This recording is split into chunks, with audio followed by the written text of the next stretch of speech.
Leader ng billionaire gang na si Bon Ordona, ginagamit daw ang kanyang anak para lang mapansin ng pinakasikat at pinakamalaking content creator sa buong mundo na si Mr. Beast. I know this is a big ask, but this is not for me.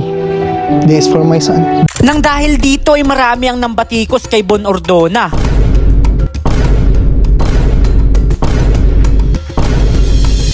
Pero ang tanong, ginagamit nga ba talaga ni Bon Ordona ang bata para lang mapansin ni Mr. Beast?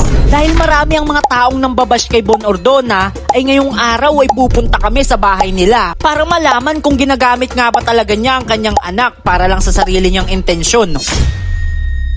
So yung mga kaibigan, makalipas ang 5 oras na biyahe, finally nandito na ulit kami kala Kuya Bon.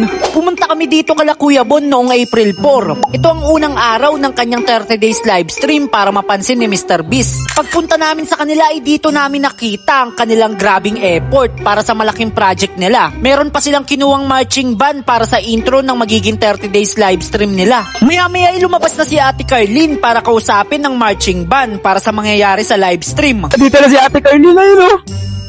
Ate Carlene, man. Carlene Ocampo Band. Ayun o. Tingnan natin to. Tingnan natin ang mga kaganapan dito. Na-excite ako. Ngayon mga kaibigan, sa kasalukuyan, nag-rehearsal na yung mga marching band tol. Yung theme song ni Mr. Beast ay no. Dito ay nakita namin mismo kung gaano sila kadedikado sa project nila kay Mr. Beast. Dahil kada minuto ng mangyayari sa live ay planado talaga nila. Maya-maya ay nagsilabasan na ang mga member ng billionaire gang na sila Boss Tony, Lamin Su at si Argon. Winelcome nila kami ng taus-puso. Sobrang komportable nila kasama kaya nagpapasalamat talaga kami. Makalipas lang ng ilang saglit ay lumabas na din si Kuya Bon. Di ba kaibigan, ayun si Kuya Bon no? Ayun o. Ito yung buong suporta namin, Kuya Bon. Salamat brother ha. Let's make history, buddy. Yeah! Let's go! Dito ay kinuwento sa amin ni Kuya Bon yung mga naging plano nila sa project na ito. At dito namin na-realize na talagang seryoso sila na mapansin ni Mr. Beast. Kaya sobrang namangha kami sa dedikasyon nila. Paano mo nalaman to? Updated ako eh. Lagawan eh. O ganito brother ha. Pag mag-BTS ka, upload mo lang agad. Ay nga talaga yung ano namin eh, yung purpose eh.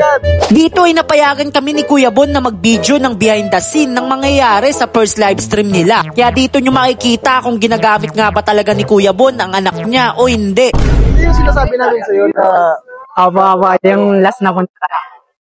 ngayon medyo nasa execution na tayo. Hopefully, pansin na tayo ni Mr. Beast pero we need one more nang makita marinig natin yung yes ni Mr. Beast. Sa puntong ito ay sobrang namamangha kami sa nangyayari dahil hindi talaga basta-basta ang preparasyon nila Kuya Bon para sa proyektong ito. Dahil sila mismo ang nag-guide sa production ng team kung paano ang mangyayari para maging maganda ang resulta ng project. So yung mga kaibigan, malapit na mag-start yung live stream ni Kuya Bon. Ito yung pinaka first day ni Kuya Bon para sa live stream at ayan, naghahanda na sila. Malapit na mag-start tol, 15 minutes na lang. Ayun sila Ate Carlene, buong billionaire gang tol. Ayun. Diyan sila Lamin Su, sila Erwin, tapos si Boss Tony.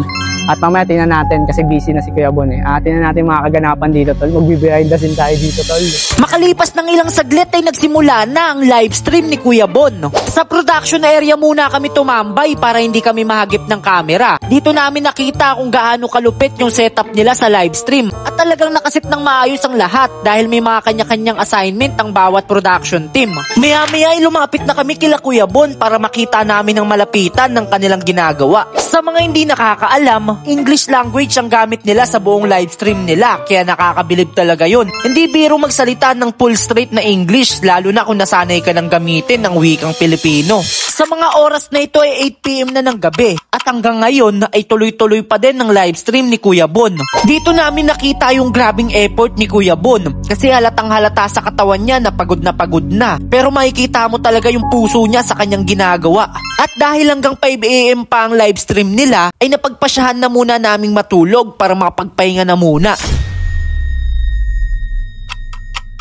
So yung mga kaibigan, alas 2 ngayon ng madaling araw. Grabing dedikasyon talagang bigay nila dito. Grabing dedikasyon talaga dahil hindi biro ang mag-livestream ng 12 hours straight ng English language ang gamit. Kaya sa mga oras na ito ay sobrang namomotivate kami sa nangyayari dahil nakikita namin na lock-in talaga sila sa proyektong ito para kay Mr. Beast. Lumipas ang 3 oras, 5 AM na ng umaga. Ito na ang oras para mag-end stream na kasi hanggang 5 AM lang ang live nila. Literal na good morning tol ayun no.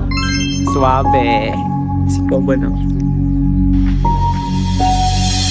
Sa mga oras na ito ay kinausap namin si Kuya Bon para i-congratulate dahil natapos niya ang first ever live stream niya. Kitang-kita kay Kuya Bon yung pagod at antok ng mga oras na ito. Kaya sobrang bilib na bilib talaga kami sa taong ito dahil sobrang dedikado talaga niya sa kanyang ginagawa. Tama kami ng content creator na hinangaan. Salamat sa pagbisita nyo, G.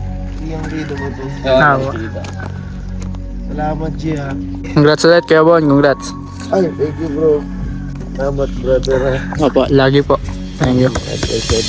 Ngayon itatanungin ko ulit kayo, ginagamit nga ba talaga ni Kuya Bon ng kanyang anak?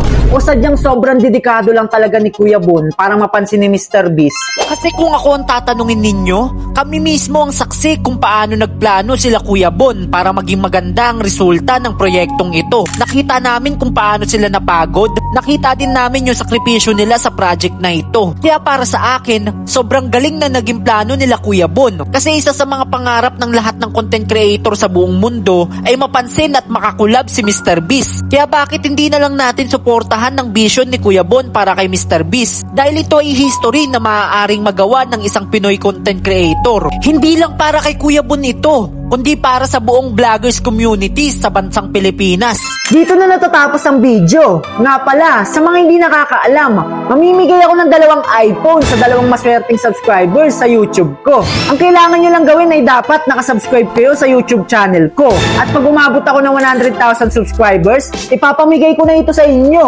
Kaya ano pang inaantay mo? I-subscribe mo na yan, tol. Malay mo, para sa'yo pala isa sa mga iPhone na ito. Kaya subscribe na!